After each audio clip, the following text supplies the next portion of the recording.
For our next session, may I please invite on stage Mr. Santosh Kumar, Country Manager, India, Sri Lanka, Maldives, and Indonesia, Booking.com, to shed light on the latest travel trends in Asia Pacific.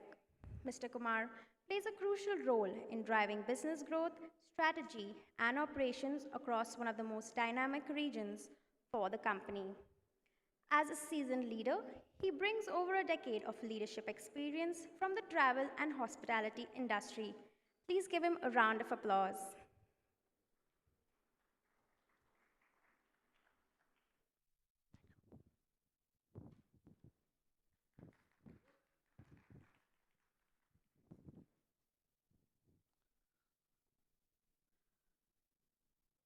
Hi everyone, lovely to be here.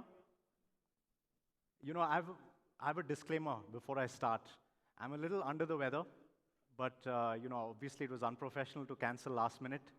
But I'm hoping I can feed off all your energy in the room. So please help me in the next 15 minutes. It's wonderful to see so many friends and partners here in the room today. Booking.com has really come back in a very big way after the pandemic, and I know our growth could not be the same without all of your contributions to us. So thank you so much. You know, in the next 15 minutes, my aim is to tell you a little bit about consumer trends across Asia Pacific. I'll start with a little bit of a deep dive into some of the other Asian markets, and then finally end with what's happening in the Indian travel ecosystem. So to start off with, I'll start with what's happening in Oceania, in Australia and New Zealand. What we are seeing is over the course of 2023, especially in the second half of 2023 and also continuing into 2024, there have been a few cost of living pressures in Australia and New Zealand specifically. And that has resulted in travelers being a little more careful when they plan their travels, and they're being a little more deliberate when they go about it. It hasn't necessarily reduced the amount of travel that they take, but they are being a little careful in terms of where they're spending their money. In addition to that, a couple of other interesting things to talk about from Australia and New Zealand perspective is there's been a very strong trend towards experience-based travel. We've seen that play out with the Taylor Swift concert. We've seen that play out with the Australian Open, where there were more than a million visitors through the duration of the 2 weeks, and also with the Grand Prix that happened. The tickets were sold out in record time. And event-based tourism has been taken on very, very strongly by Oceania travelers. The Aussie and Kiwi holiday home continues to be a very strong aspect of the way they travel. Australians have a very strong inclination towards alternate accommodation, especially beachside cottages, villas, etc. And that has seen a very big comeback in the last year or so. Also, another interesting one that I wanted to end this particular slide with is the emergence of Japan. Traditionally, Australian travelers have traveled quite a lot to Indonesia, typically, especially during their off-season. But Japan has emerged as a very hot contender because, especially with ski and snow tourism coming up, a lot of Australians are traveling more and more to Japan nowadays, rather than Indonesia. Indonesia continues to be in the top 3, but Japan has come up as well as an interesting outbound destination. Coming to North Asia, Japan, there has been the National Travel Discount Program, where the government has encouraged Japanese travelers to travel quite a lot significantly within Japan, domestically. So there's been a huge upsurge of Japanese travelers experiencing their own country. And also the other aspect that Japanese travelers tend to display is they're pretty reluctant when it comes to sharing personal data online and also transacting online. So if you're a hotelier looking to target Japanese travelers, it's important to think about how do you build trust with them so that they open up and share their details through the online channels that you're utilizing. China, flight capacity has come back gradually. If you look at their top 3 markets, Japan, Thailand, and Korea, they're all trending at about 70 to 80% flight capacity now, compared to pre-COVID levels, 2019. Generally speaking, what we see is that with flight capacity and also deregulation of visas, Chinese travelers will come back in a very big way over the course of this year. We're seeing that happen in Thailand as one example. Thailand has enhanced visa-free access for Chinese travelers, and there has been a massive upsurge of Chinese travelers coming into Thailand. So there are takeaways there also for India if you're looking to attract travelers coming in from China and Japan. Moving over to Southeast Asia, Vietnam, Vietnamese travelers, one, they have the highest proportion of solo travelers when they travel. And second, they're some of the most mindful travelers. They tend to display a lot of responsibility toward the environment, and they tend to seek sustainable accommodation when they travel. Thailand, one very interesting thing that came up for Thailand, and something if you're looking to target Thai-based travelers, is they are the most willing to pay extra for any sort of upgrades, F&B activities upon check-in at the destination. Indonesia has come back incredibly strong over the last few months. The inbound into Indonesia has really come back in a very big way, exceeded pre-COVID levels. The villa segment, especially there, is growing exponentially. And the election impact, Indonesia just went through a general elections a couple of months ago, and the election impact has started to taper off a little bit. So the domestic demand has also started to come back. So there are some parallels in that also for the Indian economy, since we are going to go through elections in the next few weeks. And it's very likely that we might see the same sort of pattern in India as well. Some of the top search destinations for APAC travelers, you'll see interestingly, there is no Indian city here. And that's something which really stood out when we pulled out this data. Unfortunately, a lot of the APAC travelers are still traveling to other parts of Asia Pacific and not as much into India. So the inbound into India continues to be a little sluggish. But you'll see that these are primarily the top 10 destinations within Asia Pacific at the moment. Some of the emerging themes in Asia Pacific. So this is, we pulled, through all the traveler reviews that we get today on our platform, both on our website and app, we have roughly about 7-figure number of reviews that we looked at, running into millions of reviews. And we see that in Asia Pacific, these are the emerging themes at the moment. So the ones that stand out are food and relaxation as the top 2 themes in Asia Pacific. And interestingly, again, here, continuation of the previous slide, there are no Indian destinations here. A lot of travelers continue to review other destinations within Asia Pacific when they think about, some of the emerging themes in Asia Pacific at the moment. I'll move a little bit now into India. In 2023, talking about booking windows. Now, India is the land of contradiction, and when it comes to consumer behavior in travel, it's no different. Rest of the nationalities here, you'll see, for example, Germany, on average, travelers are booking 93 days in advance, whereas Indians are booking 29 days in advance at the moment. And that's a blended average of international and domestic. The domestic average booking window, of course, is a lot shorter. It's actually 2.5 times lower than the international booking window, understandably, because you've got visas and whatnot when it comes to international travel. But in general, Indians tend to be notoriously last-minute bookers. And that behavior has not changed pre-pandemic and now. And also, the other interesting thing is that Indians are continuing to travel very frequently. They're taking multiple trips a year as opposed to 1 or 2 big trips previously before the pandemic. Now the behavior has changed where they take multiple trips in a year, so very frequent through the course of the year. And also when we think about sort of advanced booking behavior, right? Because in general as a platform, what we see is that advanced booking is something that is continuing to demonstrate very strongly.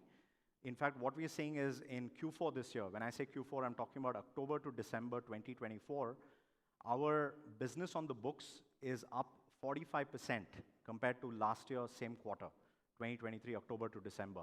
That means people are hunting for better deals and they're booking way more in advance. Indians' love for food, not a surprise. Indians absolutely have a lot of dietary preferences and restrictions at the same time. And we are seeing increasingly that Indians are building food into their travel planning, into their itineraries. 44% of Indians that we surveyed chose to have culinary experiences when they travel. And second, 80% of Indian travelers chose restaurant and room service options when they travel, right? Which is so prevalent in India. Not so prevalent when we travel to the West, but in India especially, restaurant and room service is extremely prevalent. So this is a big one for Indian travelers. Shift in destination preferences. So this is talking more from a domestic perspective in India. And you'll see, interestingly, that some of the top markets are almost the same. But interestingly, compared to 2015 and now, there are a few new markets that have emerged for Indian travelers. Notably, you will see Pondicherry, you see Udaipur, you see Hyderabad, etc. Hyderabad actually has dropped in the list. You see Ooty as well. I just want to point out Goa is not here because Goa is a state, and when you split across the searches across Goa, Goa could very well feature here, but it's not calculated that way since Goa is a state. But interestingly, what we're seeing is there are a lot of new destinations that are emerging, with India sort of traveling more into Tier 2 and Tier 3. Another interesting one that I wanted to mention is Kochi as well. Kochi is a gateway to a lot of things in Kerala: wellness tourism, medical tourism, the IT parks, etc. Also the NRI segment coming back from the Middle East. Kochi is one as well, which is just outside this top 10, but it has really made its way up in the last few years. From an international perspective, with ease of visas especially, and with direct connectivity, we are seeing destinations that were never earlier featuring even in the top 50. So for instance, while you have the usual suspects like Dubai and Singapore and Bangkok, what we are seeing is the emergence of Phuket, Ho Chi Minh City, Bali, etc., really coming up the ranks. And this means that domestic providers really have to fight tooth and nail to be able to continue to attract the Indian traveler to stay within the country when they travel. These are some of the emerging themes when it comes to domestic travel in India. Interestingly, the number one that came up for Indians is relaxation. So relaxation is sort of, you can extend that to wellness and spiritual travel as well. We've seen that there has been an increase in the rise of religious tourism in India in the last couple of years. It was always very strong, but I think the rise of supply in religious destinations combined with the ease of infrastructure and connectivity to religious destinations has really brought about an emergence of Indians traveling to these kinds of destinations with a new vengeance. I'm going to shift gears a little bit. Alternate accommodation. So this is anything which is in the non-hotel segment, right? Villas, camps, guest houses, etc.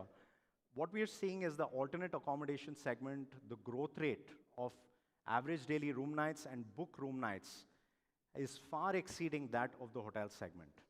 And interestingly, for us as a platform, we just published our 2023 results, and 33% of we did over 1 billion room nights last year as a company globally, and 33% of that came in the alternate accommodation segment. So this is a segment which is growing exponentially in many markets all over the world. And in India especially, we are seeing also the rise of micro-entrepreneurs coming up and across segments, right? From ultra-luxury all the way down to hostels. We are seeing, and this is across the country as well.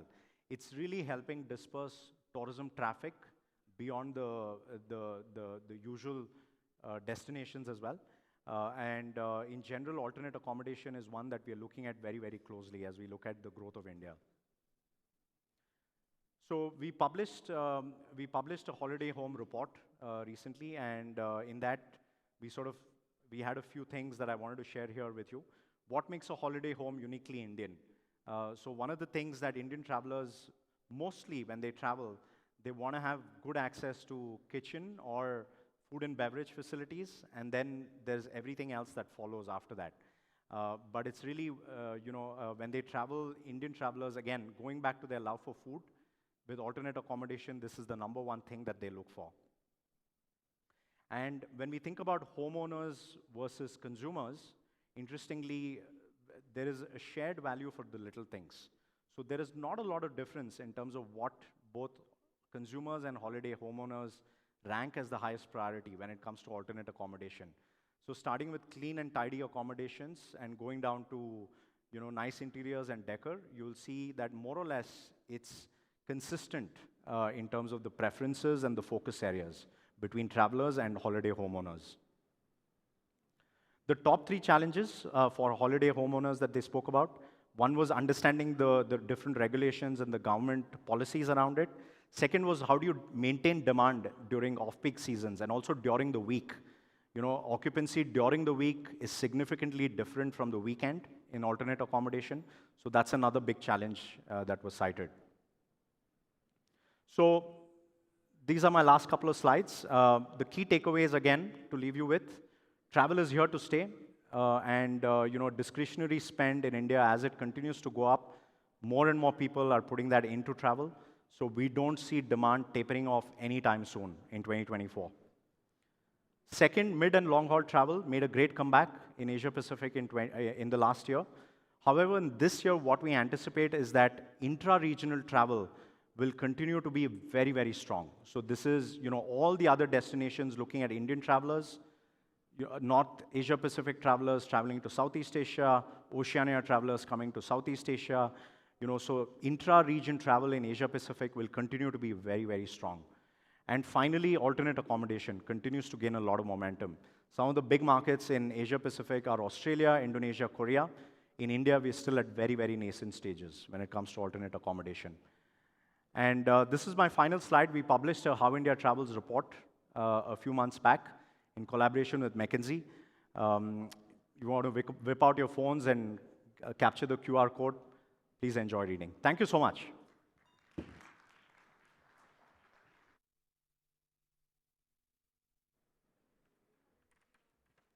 Thank you so much, Mr. Kumar.